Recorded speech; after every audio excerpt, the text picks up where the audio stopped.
Hey everybody, welcome back to our channel. ఈరోజు వీడియోలో మనం కథల ద్వారా ఇంగ్లీష్ నేర్చుకుందాం.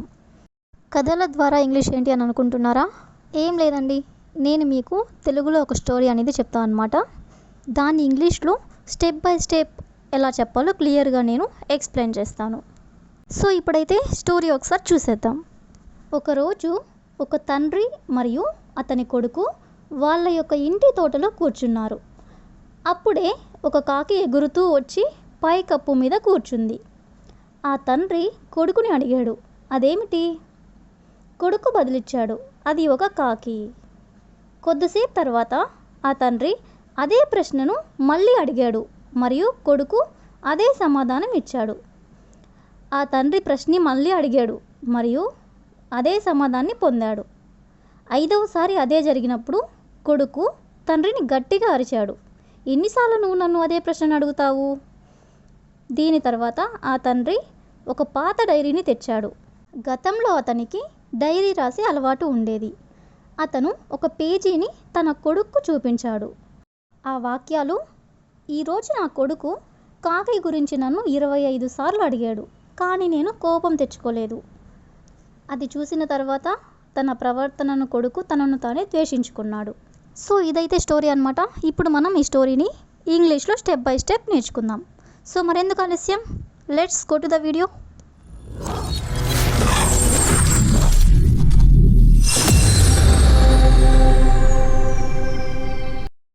సో చూడండి, ఇక్కడ ఒకరోజు అంటే వన్ డే అంటే ఒకరోజు. ఒక తండ్రి మరియు అతని కొడుకు వాళ్ళ యొక్క ఇంటి తోటలో కూర్చున్నారు. ఇక్కడ ఒక తండ్రి మరియు అతని కొడుకు మొత్తం కూడా సబ్జెక్టే. ఏం చేశారు అంటే కూర్చున్నారు. ఎక్కడ కూర్చున్నారు అంటే వాళ్ళ యొక్క ఇంటి తోటలో. సో ఫస్ట్ మనము ఒక తండ్రి మరియు అతని కొడుకు అనేది మొత్తం కూడా సబ్జెక్ట్ కాబట్టి సో ఫస్ట్ మనం ఇది రాయాలి. సో దీన్ని ఏ ఫాదర్ అండ్ హిస్ సన్ అంటే ఒక తండ్రి మరియు అతని కొడుకు కూర్చున్నారు అంటే సాట్. సిట్ అంటే కూర్చోవడం, కూర్చున్నారు అంటే సాట్. ఏ ఫాదర్ అండ్ హిస్ సన్ సాట్ అంటే ఒక తండ్రి మరియు అతని కొడుకు కూర్చున్నారు. ఎక్కడ కూర్చున్నారు అంటే వాళ్ళ యొక్క ఇంటి తోటలో. సో దీన్ని ఎలా రాయాలంటే తోటలో అంటే ఇన్ ది గార్డెన్. ఎక్కడ కూర్చున్నారు అంటే వాళ్ళ యొక్క ఇంటి తోటలో. సో ఆఫ్ దేర్ హౌస్ అంటే వాళ్ళ యొక్క ఇల్లు. ఓకే, అప్పుడే అంటే జస్ట్ దెన్ అంటే అప్పుడే ఒక కాకి ఎగురుతూ వచ్చి పై కప్పు మీద కూర్చుంది. ఫస్ట్ మనం ఒక కాకి వచ్చింది అని రాయాలి. ఒక కాకి అంటే ఏ క్రో వచ్చింది అంటే కేమ్. ఒక కాకి వచ్చింది, ఏ క్రో కేమ్. ఎలా వచ్చింది అంటే ఎగురుతూ వచ్చింది. So flying, a crow came flying. And ఏం చేసింది? వచ్చి పై కప్పు మీద కూర్చుంది అంటే సాట్. పై కప్పు అనేదాన్ని మనం రూఫ్ అంటాం. So sat on the roof. Okay, next ఆ తండ్రి కొడుకుని అడిగాడు అని రాయాలి. సో ద ఫాదర్ ఆస్క్డ్, ఎవరిని అడిగాడు? కొడుకుని. So the father asked the son, ఏమని అడిగాడు? అది ఏమిటి అని అడిగాడు. సో వాట్ ఈస్ దట్ అంటే అదేమిటి. ఓకే, కొడుకు బదులిచ్చాడు అంటే ద సన్ రిప్లైడ్. ఏమని బదులిచ్చాడు అంటే అది ఒక కాకి అంటే దట్ ఈజ్ ఏ క్రో. అది ఒక కాకి అని బదులిచ్చాడు. కొద్దిసేపు తర్వాత అంటే ఆఫ్టర్ సమ్ టైమ్ ఆ తండ్రి అదే ప్రశ్నను మళ్ళీ అడిగాడు. The father again asked. ఏమని అడిగాడు అంటే అదే ప్రశ్నను. So the same question. మరియు అంటే అండ్. కొడుకు అదే సమాధానం ఇచ్చాడు. కొడుకు అదే సమాధానం ఇచ్చాడు. ది సన్ గేవ్ అంటే ఇచ్చాడు. ఏమి ఇచ్చాడు? అదే సమాధానం. So the same reply. The son gave the same reply. కొడుకు అదే సమాధానం ఇచ్చాడు. ఓకే, నెక్స్ట్ వచ్చేసరికి ఆ తండ్రి ప్రశ్నను మళ్ళీ అడిగాడు. ఆ తండ్రి అడిగాడు అంటే the father asked. The father asked. ఏం అడిగాడు? ఆ ప్రశ్నను మళ్ళీ అడిగాడు. So the question again. The father asked the question again అంటే ఆ తండ్రి ప్రశ్నను మళ్ళీ అడిగాడు. మరియు అంటే అండ్ అదే సమాధానాన్ని పొందాడు. అదే సమాధానాన్ని పొందాడు. ఫస్ట్ మనం పొందాడు అని రాయాలి. గెట్ అంటే పొందడం. పొందాడు కాబట్టి గాట్. అదే సమాధానం అంటే సేమ్ రిప్లై అంటే గాట్ ద సేమ్ రిప్లై అంటే అదే సమాధానాన్ని పొందాడు. సో నెక్స్ట్ చూద్దాము. 5వసారి అదే జరిగినప్పుడు. ఇక్కడ మనం అప్పుడు అంటే వెన్, జరిగినప్పుడు అంటే జరగడం అంటే హ్యాపెండ్, అదే అంటే సేమ్. సో జరిగినప్పుడు అంటే వెన్ ద సేమ్ హ్యాపెండ్ అంటే అదే జరిగినప్పుడు. ఎన్నోసారి అంటే 5వసారి. 5వసారి అనేదాన్ని ఫర్ ద 5th టైం. 5వసారి అదే జరిగినప్పుడు అనేదాన్ని when the same happened for the 5th time. Next చూడండి. కొడుకు తండ్రిని గట్టిగా అరిచాడు. కొడుకు తండ్రిని గట్టిగా అరిచాడు. ఫస్ట్ మనం కొడుకు అరిచాడు అనేదాన్ని ద సన్ షౌటెడ్. షౌటెడ్ అంటే అరవడం అని. ఎవరిని అరిచాడు అంటే తండ్రిని. So the father.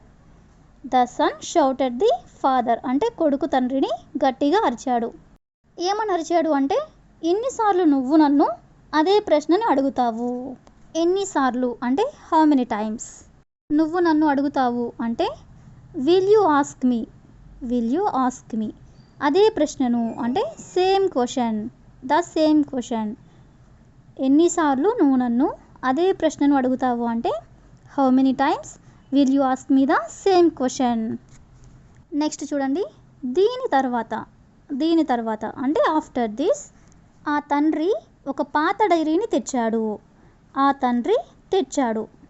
తేవడం అంటే బ్రింగ్, తెచ్చాడు అంటే బ్రాట్. సో ఫస్ట్ మనం ఆ తండ్రి తెచ్చాడు అని రాయాలి.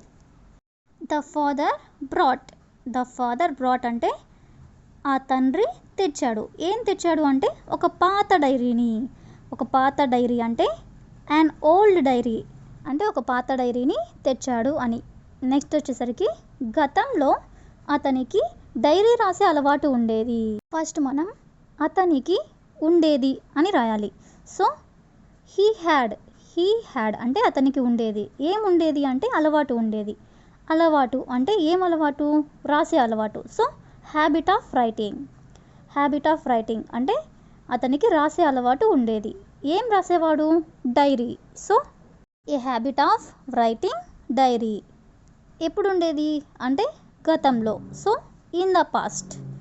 అతనికి గతంలో డైరీ రాసే అలవాటు ఉండేది అంటే he had a habit of writing diary in the past. అతను ఒక పేజీని తన కొడుకుకు చూపించాడు. ఫస్ట్ మనం అతను చూపించాడు అని రాయాలి. చూపించడం అంటే షో. చూపించాడు కాబట్టి షోడ్. సో ఇక్కడ మనం హీ షోడ్. ఏం చూపించాడు అంటే ఒక పేజీని. సో ఏ పేజ్. ఎవరికి చూపించాడు అంటే అతని కొడుకుకి. So to his son. He showed A page to his son అంటే అతను ఒక పేజీని తన కొడుకుకి చూపించాడు. నెక్స్ట్ చూడండి. ఆ వాక్యాలు అంటే ఆ పేజీలో ఉన్న వాక్యాలు. సో దోస్ లైన్స్ అంటే ఆ వాక్యాలు. ఓకే, నెక్స్ట్ చూడండి. ఈరోజు నా కొడుకు కాకి గురించి నన్ను 25 సార్లు అడిగాడు. ఫస్ట్ మనం నా కొడుకు అడిగాడు. ఎప్పుడు అంటే ఈరోజు. సో ఫస్ట్ మనం ఇది రాద్దాం. టుడే అంటే ఈరోజు. నా కొడుకు అడిగాడు అంటే మై సన్ ఆస్క్డ్ మీ. ఏమని అడిగాడు అంటే కాకి గురించి అడిగాడు. సో అబౌట్ క్రో అంటే కాకి గురించి. ఎన్నిసార్లు అడిగాడు అంటే 25 సార్లు. So for 25 times. ఈరోజు నా కొడుకు కాకి గురించి నన్ను 25 సార్లు అడిగాడు అనేదాన్ని today my son asked me about crow for 25 times. So next చూడండి. కానీ నేను కోపం తెచ్చుకోలేదు. కానీ అంటే బట్, తెచ్చుకోలేదు అంటే మనం ఇక్కడ కూడా మనం గెట్ అనేది యూజ్ చేస్తాం. తెచ్చుకోలేదు కాబట్టి డిడెంట్ గెట్.